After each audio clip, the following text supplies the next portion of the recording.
Hi అండి. మన ఇంట్లో పెరుగు ఎప్పుడు ఉంటూనే ఉంటుంది కదండి. అది ఒక్కొక్కసారి ఎక్స్పైర్ అయిపోవడం అని చెప్పి ఇంకా అయిపోయిన పెరుగు ప్యాకెట్లు మనం వేస్ట్గా పడేయడం చేస్తూ ఉంటామండి. ఇంకో విషయం ఏంటంటే రాగి బిందెలో వాటర్ తాగడం అనేది మంచిదని అందరికీ తెలుసండి. బట్ అది తోమాలంటే చిరాకు వచ్చి ఇంకా మనం వాడమండి.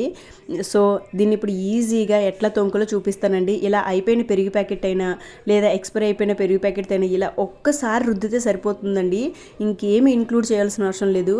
మరి జంకు పట్టేసి చాలా డేస్ నుంచి యూజ్ చేయట్లేదు అనే బిందెకి అయితే కొంచెం సాల్ట్ యాడ్ చేసుకొని రుద్దారంటే ఇంకా కొత్త బిందె తెచ్చుకొని పెట్టారా అన్నట్టుగా ఉంటుందండి. రాగి వస్తువులైనా పూజా ఐటమ్స్ అయినా కంచువైనా ఇలా పెరుగు ప్యాకెట్తో ఈజీగా క్లీన్ అయిపోతాయండి. చూడండి లైవ్లో చూపిస్తున్నాను ఎంత నీట్గా వచ్చిందో.